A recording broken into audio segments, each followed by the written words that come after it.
Fallout from the war with Iran hits Texans at the gas pump. But could the rise in prices actually be good for the state? The Texas economy benefits when oil and gas does well, that's for sure. We dig into the impact with the president of the Texas Oil and Gas Association and what it means for prices and production in the state. Billions of dollars and a global energy giant push forward plans for a long-awaited Texas refinery. We look at the power behind the project and why the stakes now are sky high. When there's questions of water security, that's not a good thing. With key water sources dropping and little rain in the forecast, one Texas city is bracing for an emergency. What went wrong and why the impact could stretch across Texas. Produced from the Capitol in Austin and airing statewide, this is the award-winning State of Texas. Hello and thank you for joining us. I'm Josh Hinkle. The big story for many Texans this week is the rapidly rising cost of gasoline. Prices at the pump have surged nearly 30% in the past 2 weeks. AAA tracks prices across the state, and as of Friday, the average for a gallon of gas was $3.29. That's up from $2.87 a week ago and sharply higher than the $2.55 Texans were paying a month ago. Of course, this is largely being driven by the war with Iran. Attacks by Iranian forces hit several ships in the Strait of Hormuz. Shipments of oil that usually pass through the crucial waterway have effectively stopped. That's fueled a spike in oil prices. On Thursday, President Trump made the case that rising prices are boosting American oil companies, but the sudden rise has a downside even for the oil industry. Rattles consumers because obviously you see the impact at the gas pump. But it also rattles people within the oil industry because it's hard to know how to respond to this. When oil prices are high for a prolonged period of time, oil companies want to invest, they'll drill more wells, they'll produce more oil. But when they shoot up like this, the question everybody's looking at right now is how long is this going to last? And, do I want to invest a bunch of capital in drilling wells if the oil is going to be worth half as much in 6 months? Then it may not be worth it. So there's a lot of uncertainty, and markets don't like uncertainty. We want to give you a little more insight. On Friday, Will Dupree and Avery Travis spoke with Todd Staples, who's the president of the Texas Oil and Gas Association. They discussed what part Texas will play now amid the uncertainty of the war unfolding. Okay, talk to us, particularly for people who aren't following the energy markets closely, but they may be seeing those prices at the pump. Why does this escalating war in Iran have such a big ripple effect on oil prices worldwide? Well, I think you hit the nail on the head when you commented about this being the largest disruption to daily oil supply in the world's history. The fact that you have Iran effectively closing the Strait of Hormuz, where 20% of the global oil supply moves daily. The fact that Iran is systematically targeting oil infrastructure in the Middle East is creating uncertainty in the marketplace. And this uncertainty is having a ripple effect when you look at the impact that it's changing in our market structure. The thing that we need is to get this resolved, and hopefully the president and his administration will be able to get Iran to come to terms to get stability back once again to the marketplace. Todd, we did want to ask you about something the president said just very recently. So some experts out there are saying that the Texas oil industry in particular is positioned to be a big winner from this war. President Trump posted online saying that when oil prices go up, we make a lot of money. So we want to hear from you about how true that is. Are these price spikes good for the Texas oil industry? Well, the Texas economy is the cornerstone is the oil and natural gas industry. But what oil and gas needs is certainty and stability for long-term planning. We do have volatility in pricing. A few weeks ago, oil was trading in the $50 a barrel range, which made it very difficult. We've seen escalations now. But our goal is to have certainty as soon as we possibly can. The fact that we have Texas-led American energy dominance does lead to national security. The fact that we're being able to withstand these difficult hostilities, the fact that our allies around the globe can rely upon us. We do have the best infrastructure, the best technological advanced opportunities right here in the United States, and that enables us to operate from a position of strength. and the Texas economy benefits when oil and gas does well, that's for sure. So in light of all that, is Texas in a position to help meet some of the supply needs we're seeing? So short-term volatility doesn't automatically translate into immediate production changes, but we certainly have the capability to do that. And once this is resolved, we will see how this plays out. We know that the world uses about 104, 105 million barrels of oil a day. Saudi Arabia has announced they've cut production by 20% already. And so that's what you're seeing these swings occur from. But Texas and the United States is in a position to continue to lead. The voices that have called for oil and gas to go away, for oil and gas to be reduced over the past few years, it's a great thing that we didn't listen to them, because we need the capabilities to continue to produce, to have the stability that we have, and to have the insulation to some degree that we're seeing that other places in the world are experiencing, that we're not having that same level of intensity here. Todd, you touched on it a moment ago, but I wanted to be more specific. I mean, what are some of the biggest things that you think the Texas oil industry has done, particularly to prepare for a moment like this one? The modern day oil and gas companies are innovation and technology companies. We've been able to produce more than we ever have with fewer rig counts, and that has enabled us to be a global leader in technology, a global leader in the movement of oil. The fact that we are a net exporter of oil today really is significant, that we have a robust infrastructure and pipeline to move that product to our refineries. Texas is strategically located here along the Gulf Coast, obviously. We're home to about a third of the nation's refining capacity. Texas, if it were its own country, would be the fourth largest oil producing country in the world. We produce about 43% of our nation's crude oil. And I think these factors alone enable us to have a position of strength, and enables our president to have a better leveraging position when he's negotiating with these foreign powers. The Texas oil and gas industry is a major driver of the state's economy. The industry paid $27 billion in state and local taxes in the last fiscal year.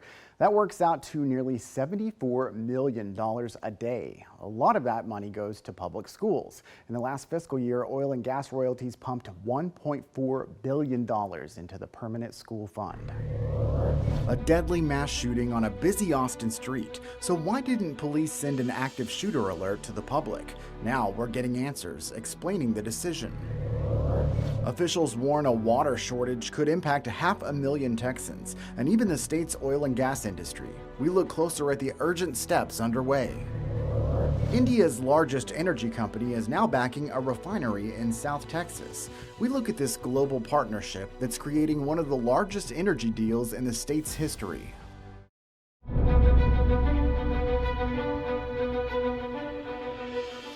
Following the March 1st mass shooting on Austin's West 6th Street that left 15 people injured and 4 others dead, including the gunman, Austin police are now explaining why they did not issue an active shooter alert to warn people nearby. APD confirms it had to do with how rapidly the situation unfolded. Police say officers stopped the threat so quickly that the focus shifted almost immediately to providing medical care and securing the scene. Investigators say the shooting began at 1:58 a.m. outside Buford's Backyard Beer Garden on West 6th Street. Police say 53-year-old Indiaga Diagni drove past the bar and fired a semi-automatic pistol from his vehicle toward people on the patio and in the street. Investigators say he then parked, got out of the car, and continued shooting with an AR-15 style rifle. Austin police officers responded within 57 seconds of the first 911 calls. Authorities say officers engaged the gunman around 2:03 a.m., exchanging gunfire before shooting and killing him. That means the shooting, from the first shots to the suspect being stopped, unfolded in roughly 5 minutes. In the hours that followed, the FBI said investigators began looking into what it described as possible indicators of terrorism. But during that critical window, Austin police chose not to request a Texas active shooter alert. That program was created by the Texas legislature in 2021 to warn people in the immediate area of an active shooter through cell phone alerts, broadcast media, and highway message boards, encouraging people to avoid the area or shelter in place. The Texas Department of Public Safety confirms no alert request was made in connection with the shooting. An Austin police spokesperson told us officers quickly stopped the shooter and worked through the very dynamic scene to determine there were no community threats, including no evidence of a second shooter. That meant the situation did not meet the criteria for issuing the alert. There's more to this story. Online, we take a look at what needs to happen for the Texas Department of Public Safety to issue the alert. You can also catch up on our series of reports about the victims and investigation. Just look for the links in this week's State of Texas story on our website. A major deal to build a large refinery in South Texas is being touted as a win for American energy policy. But what does this foreign investment mean for Texas, and who's claiming credit? Historic drought is pushing one city's water system to the brink, and it could have nationwide repercussions. We look at the problem and the projects that could prevent disaster.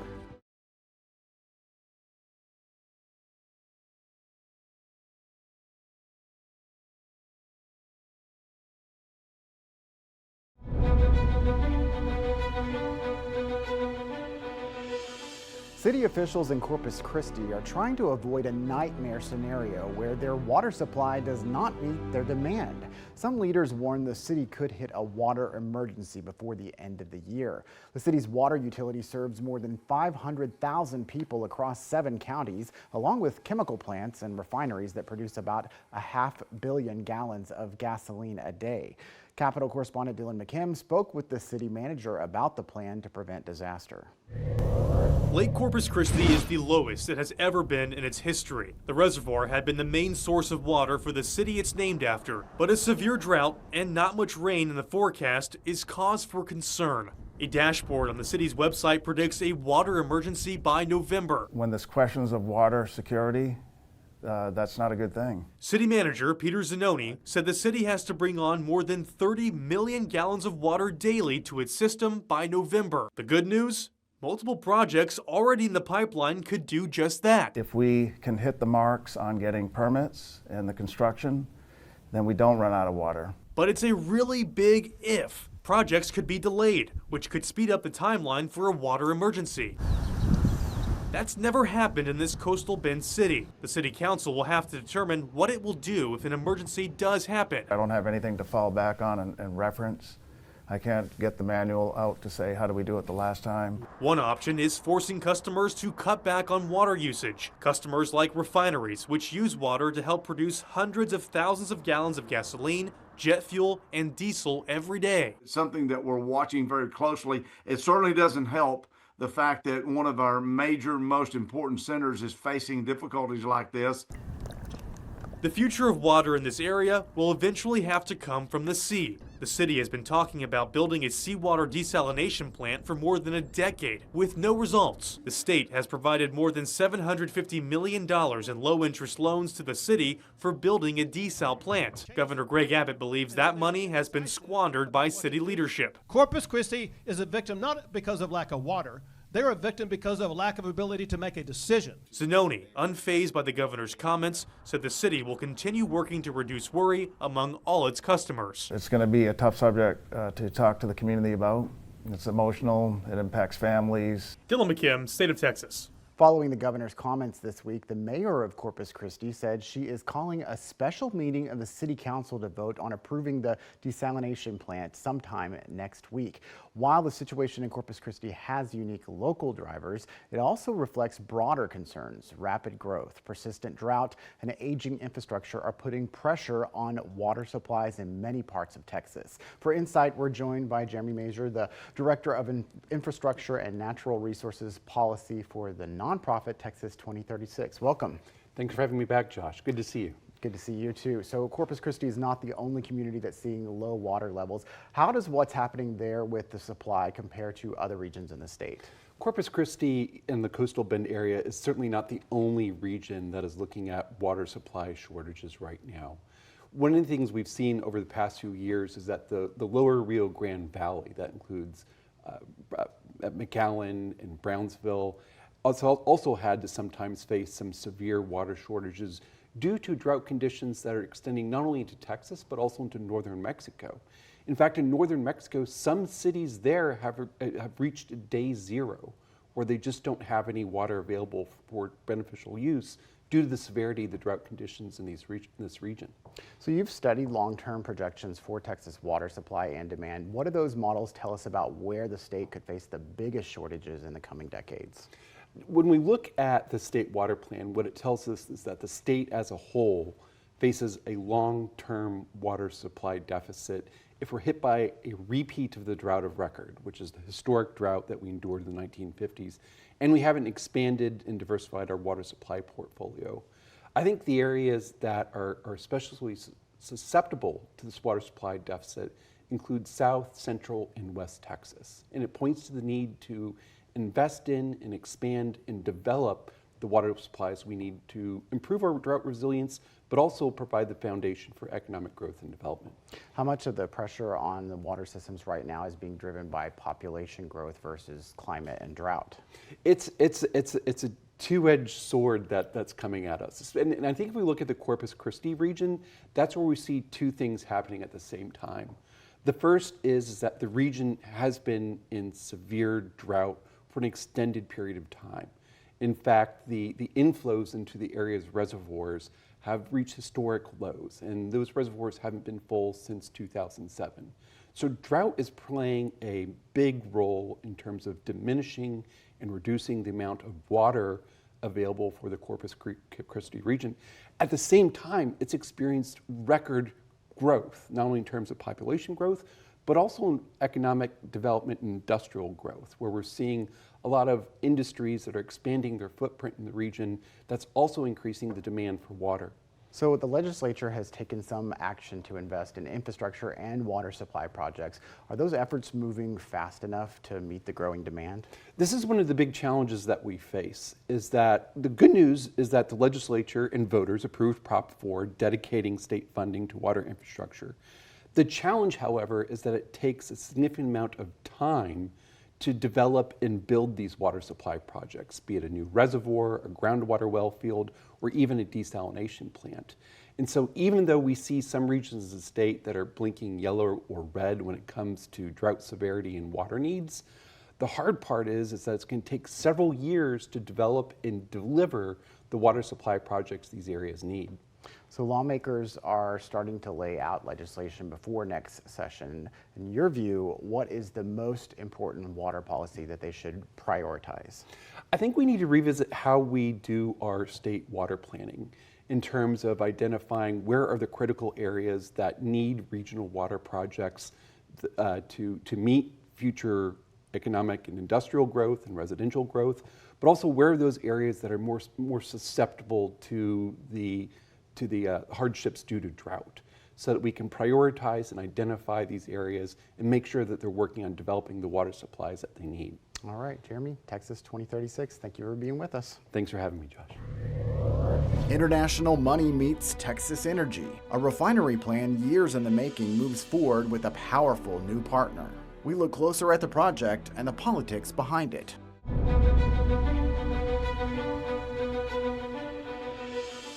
Texas will be the site of the country's first new large-scale oil refinery in more than 50 years. President Donald Trump announced the Brownsville project Tuesday on Truth Social. The facility will be built by America First Refining. As State Capitol correspondent Adam Schwager reports, this project has been years in the making. Well, it's been a journey, that's for sure. John Kelsey has been trying to build a refinery in South Texas for a dozen years, as the Permian Basin started to dramatically increase their production of shale oil. I realized 12 years ago we were going to have an overabundance of U.S. shale oil and an underability to refine it. After a decade of working through the process, Kelsey says the last step was finding a commercial partner. For this project, India's Reliance Group stepped up with an investment into Kelsey's company America First Refineries as a minority partner, with an agreement to purchase over 80% of the produced oil. University of Houston professor Ed Hurst says this investment made the project possible. Keep in mind that most refineries just process.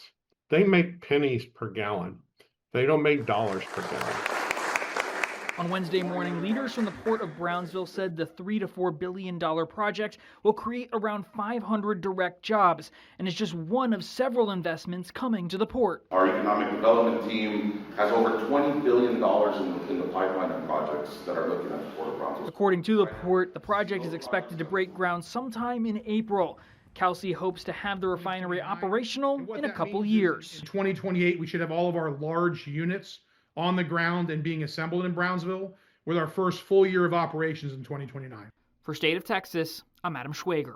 India's largest private energy company, Reliance Industries, invested as a minority partner in the Brownsville refinery project. The company signed a 20-year deal to purchase and distribute the oil refined at the Brownsville facility. Texas is home to the largest refinery in the country. The Marathon facility in Galveston Bay has a capacity of more than 630,000 barrels per day, but it was built decades ago. According to the U.S. Energy Information Administration, just 7 refineries have been built in the United States since the year 2000. 6 of those are in Texas. None of them match the proposed capacity of the Brownsville project. The refinery is planned to handle up to 168,000 barrels of oil per day, according to America First Refining. For comparison, the Texas International Terminals facility in Galveston has a capacity of 45,000 barrels per day. That's the newest refinery in the country, and it started operating in 2022. Thank you again for joining us for State of Texas. I'm Josh Hinkle. We'll be back next week to bring you an in-depth look at Texas politics.